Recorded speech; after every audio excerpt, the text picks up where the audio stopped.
Well, it's the day after the last day of the OK Bass Nation Top 6 tournament. Had a great time on Grand Lake.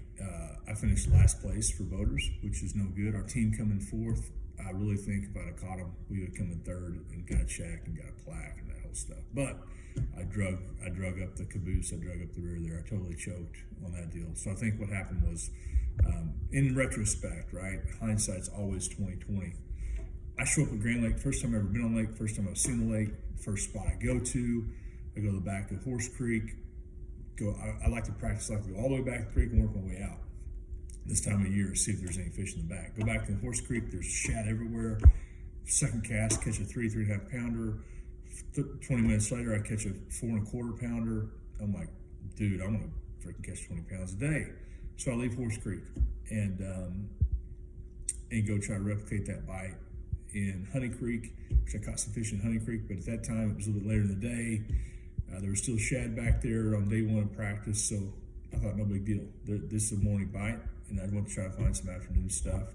Next day I went to Wolf Creek, I went to Elk River and practiced.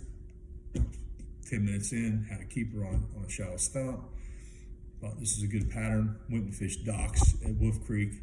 Didn't really know how to fish docks. I learned how to fish docks during this tournament, but I caught a couple keepers on the dock, so I thought, okay, here's what we're going to do. But I think what happened was they weren't on those stumps during the tournament, during my time to fish in the tournament. I say my time to fish, it's a shared boat format, so you're paired with a non-boater, and you get half a day, and the non-boater gets half a day at the trolling motor, and they get to fish where they want to fish. So during my first half of the day, I went up Horse Creek thinking, there's 34, 5 pounders back here. I'm gonna go back here and try to replicate that bite. I did not, and they weren't back there. And the guy I was with, very knowledgeable guy, Billy, shout out to you, thank you for everything. Billy was great. We went up, I decided to leave Horse Creek, go to Honey Creek, and fish those shallow stumps. They weren't on the shallow stumps. Finally caught some keepers on a steeper bank in 4 or 5 foot of water. And then Billy started flipping docks and we started catching fish. And how Billy was fishing in deeper water.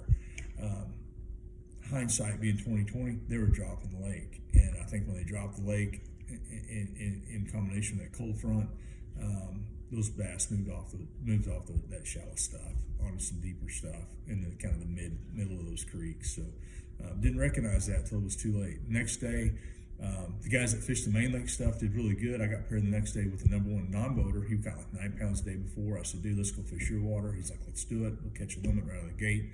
We go fish this main lake point for 3.5 hours and got one keeper. I mean, they may have been there the day before, but they were not biting that day. I had about a 3.5 pounder slap at a crankbait. I had a couple slap at a whopper plopper. The guys that did good in the tournament, that's what they fished. They did good on that. I think hindsight, I totally missed that bite. In practice, I never missed that bite. Another day, I had to go find about 5 of those spots, but that's what we did. Then when it came my time, I went back to Honey Creek because I knew there was keepers back there. Ended up catching a keeper on a square reel on the same bank I caught a keeper the day before, caught a few bass off the docks, and that was it. We only had 7 hours to fish on Sunday. So that's it. I finished last place as a boater. The team come in 4th place, so I believe if I would have caught the fish, we would have come in 3rd at least and got a check and got some money. So I came up the rear and let the team down. But it was a cool experience. Really enjoyed it. Don't like the non-boater, the shared boat format. That was kind of weird. I need all day to kind of work out my bites, and especially with only 2 days of practice on a 50,000 acre lake that I've never been on, I need to work through that all day, and I couldn't do that. And that's not an excuse. It's just how I fish. So I've got to get better at these big lakes. Our next tournament's on Eufaula for the club championship in a couple weeks. I suck at Eufaula too. I don't know how to. It's a big lake. I fish smaller lakes, and that's no excuse either. But I got to get over that and figure out how to break down some smaller chunks of water and catch what's there. So appreciate everyone following along on this deal. Again, last place. I'll post a picture up. 18th out of 18 of the boaters, and but it was a cool deal, cool experience. I really enjoyed it, and wish you could have come. See y'all later.